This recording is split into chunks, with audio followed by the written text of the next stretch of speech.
احساس ہی نہیں رہا. منکرات پھیل رہے ہیں، بے حیائی پھیل رہی ہے، بدعات پھیل رہی ہیں، رسومات کے تومار ہے. اور جو کچھ ہو رہا ہے آج کل شادیوں میں وہ سب آپ کو معلوم ہے. یہ سب ہو رہا ہے اور ہمارے جو نہیں ریگ رہی ہمارے احساسات کے اوپر. معلوم ہوا کہ وَلَيْسَ وَرَاءَ ذَلِكَ مِنَ الْإِيمَانِ حَبَّةُ خَرْدَلٍ. ہم اس کے زمرے میں آ رہے ہیں. اللہ تعالیٰ معاف فرمائے اور ہمیں ایمان کی تجدید کی توفیق عطا فرمائے. ورنہ حکم تو یہ ہے کہ پھر تو رائی کے دانے کے برابر ایمان نہیں. اب یہاں اس حدیث کی روح سے جو ایک اہم مسئلہ میں آپ کو بتانا چاہتا ہوں وہ یہ ہے، بدقسمتی سے عام طور پر سنی مسلمانوں میں ایک خیال عام ہو گیا ہے، اور وہ خیال یہ ہے کہ اصحاب اقتدار بادشاہ وہ کتنے بھی فاسق ہوں، فاجر ہوں، کچھ بھی کریں، ظالم ہوں، ان کے خلاف بغاوت نہیں ہو سکتی جب تک کہ وہ آپ کو کفر کا حکم نہ دے. اصل میں بعض روایات ہیں محمد الرسول اللہ صلی اللہ علیہ وسلم کی، بعض احادیث جو اس مضمون کی ہے کہ جب تک کفر بوا کا حکم نہ دیا جائے بغاوت نہیں ہو سکتی. ان احادیث کی وجہ سے بہت سے لوگوں کا یہ خیال ہوا اور عام طور پر اہل سنت میں یہ خیال عام ہو گیا ہے. میں اسی کا نتیجہ دیکھ رہا ہوں. میرے لیے آج کل یہ مسئلہ بڑا ایک گہرے غور و فکر کا موجب ہو گیا ہے. کیا وجہ ہے؟ شیعہ سنیوں کے مقابلے میں پوری دنیا میں اگر تعداد دیکھیں 1/100 نہیں، لیکن اس صدی میں اگر انقلاب برپا کیا تو شیعوں نے بادشاہت کا تختہ الٹا، جو بھی نظام انہوں نے قائم کیا اپنی فقہ کے مطابق نظام قائم کر لیا. پوری سنی ورلڈ، موریتانیہ سے لے کر انڈونیشیا تک ایسی ایسی عظیم تحریکیں، جماعت اسلامی کی تحریک، تبلیغی جماعت کی تحریک، الاخوان المسلمون کی تحریک، لیکن کہیں بھی انقلاب کے کوئی آثار ابھی تک موجود نہیں، دور دور تک کوئی اثرات نہیں. آخر کوئی سبب ہے؟ اور طلب مسئلہ ہے. وجہ کیا ہے؟ یہ سنی جو ہے یہ سن کیوں ہو کر رہ گیا ہے؟ کوئی نہ کوئی فکر کے اندر، سوچ کے اندر، نظریے کے اندر کوئی غلطی ہے. بات سمجھ لیجیے. آج جیسا کہ میں نے عرض کیا، میں نے بڑا سینسیٹیو ایشو ہے، آج تک کبھی اس پر گفتگو نہیں کی ہے، لیکن کچھ دنوں سے شدت کے ساتھ میں سوچ رہا ہوں وجہ کیا ہے. جان ہی نہیں پڑتی کہیں، معلوم ہوتا مردہ ہے. معاشی مسئلے پر کھڑے ہو جائیں گے، سیاسی مسئلے پر کھڑے ہو جائیں گے، کسی کی ٹانگ گھسیٹنے کو جمع ہو جائیں گے، سینکڑوں لوگ جانے بھی دے دیں گے، لیکن کوئی آرگنائزڈ ایفرٹ اس دنیا میں اسی دور میں ایرانیوں نے کر کے دکھا دیا. جو بھی ان کا دین ہے، جو بھی ان کی فقہ ہے، جو ان کے تصورات ہیں، اس کو چھوڑ دیجئے کہ اس سے ہمیں کہاں اختلاف ہے، لیکن انہوں نے اس کو کر کے تو دکھایا ہے. ہم نے کیا کیا؟ بادشاہتیں چل رہی ہیں، ایک ایک محل اربوں ڈالر کا بنتا ہے اور محل خالی پڑے رہتے ہیں. بادشاہ سلامت کی جھلک دیکھنا نصیب نہیں ہوتا محل کو. سال میں زیادہ سے زیادہ بادشاہ سلامت 4-6 دن کے لیے آ جائیں گے بس، اور محل اربوں ڈالر کا بنا ہوا. جبکہ اسی ملک کے اندر جا کر دیکھیے آپ کو کہ بالکل حیوانوں کی طرح انسان رہتے ہوئے نظر آ جائیں گے آپ، بھیک مانگتے ہوئے لوگ نظر آ جائیں گے آپ. حاجیوں سے اور جو لوگ عمرے کے لیے جاتے ہیں، بچے جس طریقے سے لپٹ کر مانگتے ہیں، وہ وہاں پہ اب بھی نقشہ موجود ہے. یہ حال کیا ہے؟ یہ نظام ہمارے ہاں کیوں نہیں بدل رہا؟ کہیں سے کوئی حرکت نہیں. خاص طور پر اس دنوں میں مجھ پر یہ سوچ بہت زیادہ طاری ہوئی. اس کی وجہ کیا ہے یہ بھی سن لیجئے. جب یہ جہاد افغانستان بڑی شدت کے ساتھ چل رہا تھا، اب تو یہ کہ اس میں بہت سی صورتحال، بہرحال میں اس پر گفتگو نہیں کرنا چاہتا. اب وہ یوں کہا جا سکتا ہے کوئی قابل رشک حالت میں نہیں ہے، لیکن میں آج سے پہلے کی بات کر رہا ہوں. 1-2 سال پہلے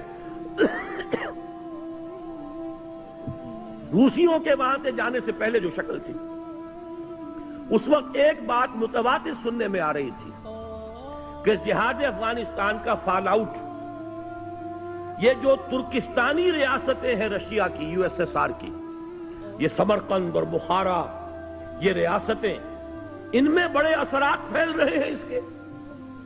ان میں اسلامی جذبات، دینی جذبات زندہ ہو رہے ہیں، اور انشاءاللہ روس کو لینے کے دینے پڑ جائیں گے.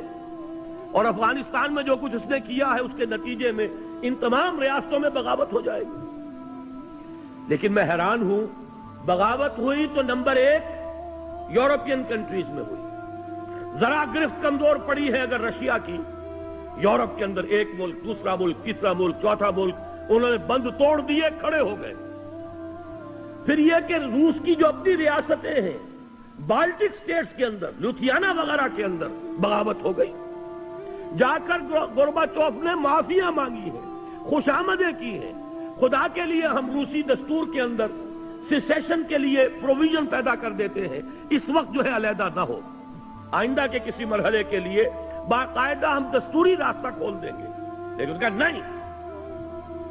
اس کے بعد اگر کوئی بغاوت ہوئی تو آذربائیجان میں ہوئی ہے، جہاں شیعہ مسلمان آباد، یہ سنی ساری ریاستیں سن پڑی ہوئی ہیں، ابھی تک کوئی خبر نہیں ہے کہیں سے، نہ سمرقند سے، نہ بخارا سے، کہیں سے کوئی خبر نہیں، کوئی حرکت نہیں۔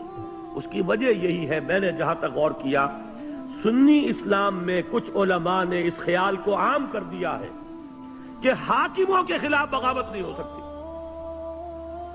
حاکم چاہے کیسا بھی ہو، جب تک کفر کا حکم آپ کو نہیں دیتا آپ بغاوت نہیں کر سکتے۔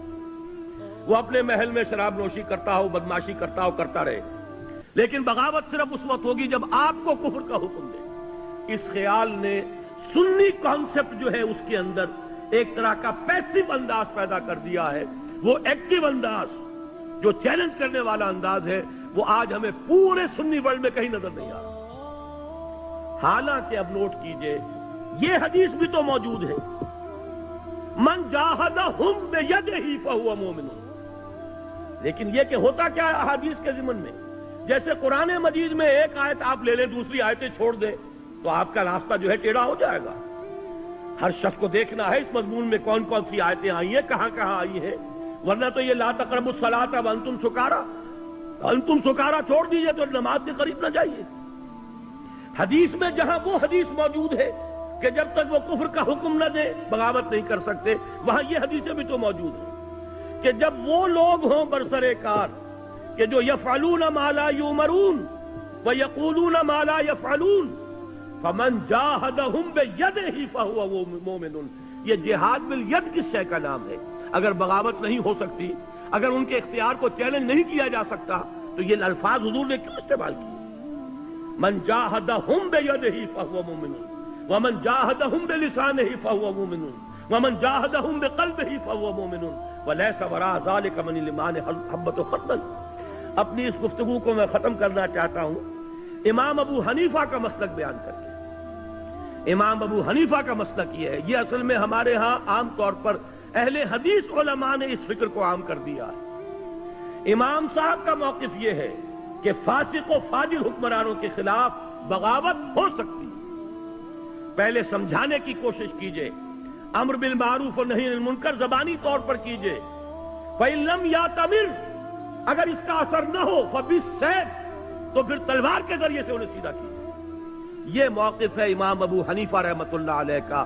فقہ حنفی کے اندر اس بات کی اجازت موجود ہے، اگرچہ امام صاحب نے اس کے لیے ایک شرط عائد کی ہے، طاقت اتنی ہو جانی چاہیے کہ کامیابی یقینی ہو جائے، یہ نہیں کہ چند آدمی کھڑے ہوں، نعرہ لگائیں، پھانسی چڑھ جائیں، بات ختم ہو جائے۔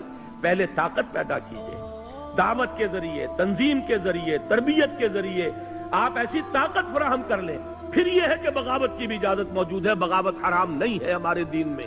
یہ بات جو ہے اس حدیث کے حوالے سے نوٹ کر لیجئے، اور یہ کہ امام ابو حنیفہ رحمۃ اللہ علیہ کا وہ موقف ہے، عام طور پر بعض احادیث کے ذریعے سے اور بعض احادیث کے حوالے سے، خاص طور پر اہل حدیث علماء نے جس چیز کو عام کر دیا ہے وہ در حقیقت کوئی متفق علیہ چیز نہیں ہے ہمارے ہاں، بلکہ امام ابو حنیفہ کا موقف یہ کتاب و سنت سے اقرب ہے، نزدیک تر ہے، اور یہ حدیث آج آپ کے پاس متن اس کا موجود ہے، آپ اس کو لے جائیے، غور کیجئے، سوچئے، گفتگو کیجئے کہ جب یہ صورت پیدا ہو جائے کہ یقولون ما لا یفعلون ویفعلون ما لا یؤمرون، جب ایسے لوگ ہوں جو کہتے کچھ اور ہوں، کرتے کچھ اور ہوں، کرتے وہ ہوں جس کا حکم نہ ملا ہو، تو فرمایا فمن جاہدہم بیدہ فہو مومن ومن جاہدہم بلسانہ فہو مومن ومن جاہدہم بقلبہ فہو مومن ولیس وراء ذلک من الایمان حبۃ خردل۔